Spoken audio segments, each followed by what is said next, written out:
Ayan, so, yan yung bahay nila Papa. So, yan din yung bahay ko. Ayan, so, yan po talaga yung bahay namin. So, dito sa barangay namin. So, ito po ay sitio Kalawiton lamang.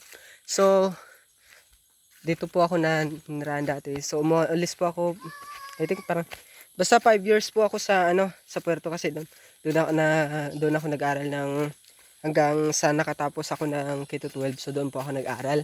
Then, dati po, dito po ako nangingilaw ng alimango. Then, yun, tulong-tulong kay Papa.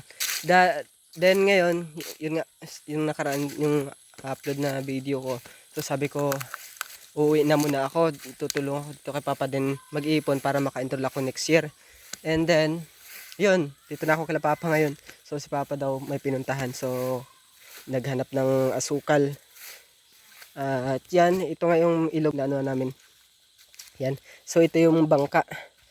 Ito dati, may makina to dati. Ito yung bangka ni Papa.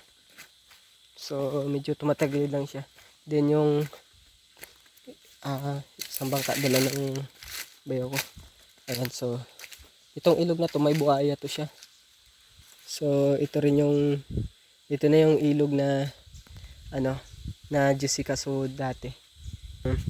May kinagat ng buhaya sa ilog na to. So, yung kinagatan ng buhaya doon sa unahan, doon sa Gimba. At ito yung ang tawag ito, dito lang sa baba to. At dito po kami nangingilaw nung yung time na yun. So ngayon, so back to ilaw na naman ng alimango. At ito, yan, nipa yan siya. So yan rin yung isa sa pangkabuhayan na kinukunan nila Papa. Then magiging kabuhayan ko na rin. So sana nga yun, kahit pa paano makaahon din sa hirap. Nakapagod na rin kasi kung ganito parati. So ganun pa man, salamat pa rin sa Panginoon kasi nga kahit pa paano nakakaraos din sa pang-araw-araw na pagkain. At yun, sana suportahan niyo po ako sa mga video ko na ina-upload. Paki-like, follow, and share na rin po yung ating video para marami pong makapanood ng ating mga video. Isang malaking tulong na po yun sa amin bilang isang mahirap dito sa probinsya. Maraming salamat po sa inyong panonood muli. God bless you all.